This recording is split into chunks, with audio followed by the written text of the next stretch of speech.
Hello everyone, welcome to Learnervi. I am Shivani Chauhan. इस video में हम क्लास 7 हिस्ट्री की बुक का चैप्टर 5 रूलर्स एंड बिल्डिंग्स के एनसीईआरटी के सॉल्यूशंस क्वेश्चन आंसर्स हम देखने वाले हैं। तो देखते हैं। देखिए, पहला जो क्वेश्चन है वो ये है, how is trabeate principle of architecture different from arcuate. तो ट्राबिएट आर्कुएट से डिफरेंट कैसे है? तो आंसर देखते हैं। Trabeate principle of architecture is different from arcuate in the following ways. In Trabeate principle, a horizontal beam is placed across two vertical columns and roof doors and windows are made. तो देखिए, horizontal beam इस तरीके से दरवाज़ों पर रख दी जाती थी। ये बिल्कुल जैसे हमारे घरों में आजकल होता है, ऐसा ही ट्राबिएट प्रिंसिपल हुआ करता था। In arcuate the bricks are joint in an arch. एक आर्च की फॉर्म में ब्रिक्स को जॉइन किया जाता था। Are shape on a wooden plank, wood के होते थे ये। Put on a two vertical columns, doors, windows and roofs are made arch shaped. The weight of the doors and the windows are carried by the arches. The keystone of the arch transfers the weight on the basis of the arch. तो arch यहाँ पर जो है, arch का wait इस तरीके से यहाँ पर हुआ करता था। तो आर्चेस इस तरीके से बनते थे और बीम जो है ऐसे ट्राबुएट में ऐसे स्ट्रेट वाला होता था ऊपर। What is a शिखर? शिखर क्या होता था? Shikhar is the top most pointed portion of temple. तो टेम्पल का सबसे टॉप मोस्ट पॉइंटेड जो होता था ना, जैसे इस तरीके से, जैसे कि टेम्पल का सबसे ऊपर वाला जो पार्ट है, इसको ही हम लोग शिखर बोला करते थे। What is Pietra Dura? Pietra Dura is the inlays series of pictures depicted the legendary Greek god Orpheus playing the flute. तो पिएट्रा ड्यूरा जो होता था, बेसिकली ना, जैसे कि कारीगरी नक्काशी की जाती थी, उसमें अंदर थोड़ा इनग्रेव करके, जैसे कि फूल वगैरह बनाती है और उसके अंदर कलर्स टाइप के भर दिए, तो वही पिएट्रा ड्यूरा टाइप की पेंटिंग हुआ करती थी या फिर इनग्रेविंग्स हुआ करते थे।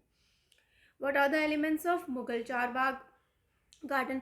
तो देखिए, इस तरीके से एक बाग होता था, उसको 4 पार्ट्स में डिवाइड कर दिया जाता था ऐसे करके, ठीक है। 1 2 3 4 यही होता था 4 बाग, बीच में चलने का रास्ता, चारों तरफ बाग।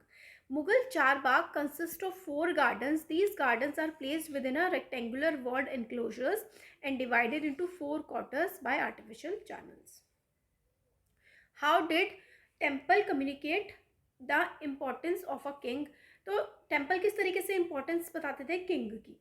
तो temple communicated the importance of king in the following manner. The name of the temples and the king were almost similar. Example, Raj Rajdev, और टेम्पल का नाम भी राज राजेश्वरा। तो टेम्पल का नाम जो है राजा के नाम पर रख दिया जाता था और गॉड भी राज राजेश्वरम हुआ करते थे। तो मतलब गॉड के नाम पे राजा का नाम और राजा के नाम पे टेम्पल का नाम। तो इस तरीके से समझ में आता था कि भाई टेम्पल का नाम ये है, तो यहाँ का राजा, जितना बड़ा टेम्पल उतना ही इम्पोर्टेंस राजा की ज़्यादा बड़े जो राजा हुआ करते थे वो खूब भव्य मंदिर बनवाया करते थे। The main gods were identical in name with the Kings. मतलब जो है, राजा भगवान के नाम पर ही अपना नाम रखा करते थे। Lesser deities for gods and goddesses of the allies and subordinate of the rulers. तो एक होता है मेन जो भगवान होते हैं किसी मंदिर में, वो तो राजा के हुआ करते थे, और बाकी जो देवी देवता होते थे, जो राजा के जो छोटे दरबारी वगैरह हुआ करते थे ना, या फिर गवर्नर्स वगैरह जो हुआ करते थे राजा के, वो लोग जिन भगवान को मानते थे वो भगवान बाकी मंदिरों में हुआ करते थे। Temple was the miniature model of the world ruled by the king and his allies. तो टेम्पल एकदम मतलब एक छोटा रूप दिखा दिया जाता था टेम्पल में कि किस तरीके से राजा रूल करता है, और उसके अलाइज मतलब राजा के जो आप कह सकते हैं कि जो राजा को फॉलो करते हैं या फिर उसको साथ देने वाले लोग, या फिर अलाइज देखो ऐसे होते हैं, जैसे कि राजा है, ठीक है, मेन एक राजा है, और राजा के और भी बहुत सारे अलाइज होते हैं, यानी कि राजा के जो और दूसरे राजा सपोर्टर्स होते हैं जो उस बड़े राजा से छोटे होते हैं थोड़े। एन इंक्रिप्शन इन शाह जोन्स दीवानी खास इन Delhi, Shahjahan in Diwan-e Khas in Delhi states, if there is paradise on earth, it is here, it is here, it is here. How was this image created? तो शाहजहां, ठीक है, जहान है ये, शाहजहां दीवान-ए खास was designed in such a way that it is fused together in a grand harmonious synthesis. It was carefully planned. It was planned with a large courtyard. उसमें बीच में दीवान खास में बीच में एक थोड़ा कोर्टयार्ड था, मतलब आंगन टाइप का था। Behind the emperor's throne there were series of pietra dura inlays, मतलब बहुत सारी क्रेविंग्स जो है दीवार पे बहुत प्यारी प्यारी की गई थी।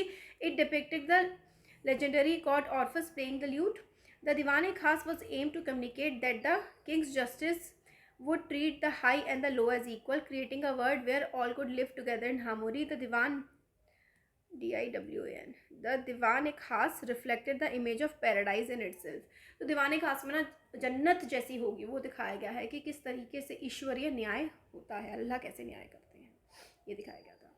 How did the Mughal court suggest that everyone, the rich and the poor, the powerful and the weak, received justice equally from the emperor? तो मुगल कोर्ट में कैसे दिखाया गया था कि चाहे अमीर हो, गरीब हो, ताकतवर हो, कमज़ोर हो, उसको सबको बराबर न्याय मिलता है. तो Diwan-e-Khas of the Mughal court suggested that the justice was made for all in a equal way. Justice जो है सबको बराबर मिलती है, न्याय बराबर मिलता है सबको.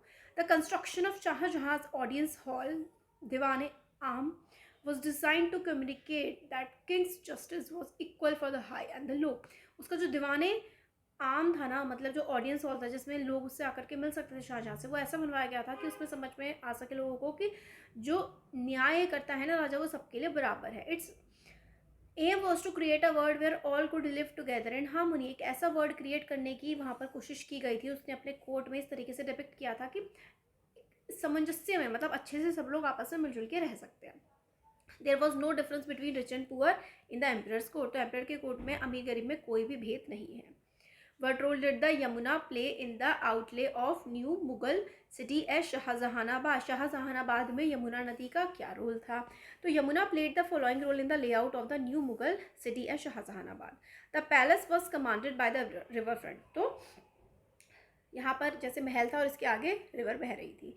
Only specially favoured nobles like Dara Shikoh were given access to the river. तो सब लोग रिवर के पास नहीं जा सकते थे, कुछ स्पेशल नोबल जैसे कि शाहजहाँ का बेटा दारा शिकोह वहाँ पर जा सकता था. All others had to construct their houses far away from river Yamuna. तो बाकी सब लोग को यमुना से दूर ही घर बनाने की अनुमति थी. नेक्स्ट क्वेश्चन है, rich and powerful construct large houses today. In what ways were the construction of kings and their courtiers different in the past. तो रिच पावरफुल लोग आज बहुत सुंदर घर बनाते हैं. पहले ज़माने में राजा और उसके दरबारी, कोर्टियर्स होते हैं राजा के दरबारी, किस तरीके के घर बनाया करते थे. Construction of king and their courtiers were different in the past. Safety and security was a major consideration. तो मतलब सेफ्टी रहनी चाहिए, ये कंसिडरेशन होता था. Diwan e Aam was constructed for the general public. Diwan e Aam normal लोगों के लिए बनाया गया था. Construction was carried out on uplands and surrounded by water bodies. और ऐसे बनाए जाते थे थोड़े ऊंचे इलाके और ऐसे इलाकों में जो पानी से घिरे हुए हों, इस तरीके के इलाकों में अमीर लोग और राजा अपने जो महल या घर बनाया करते थे. तो ये हमने सारे के सारे क्वेश्चन आंसर्स देख लिए. वीडियो पसंद आया है तो लाइक करें, चैनल को सब्सक्राइब और शेयर करें.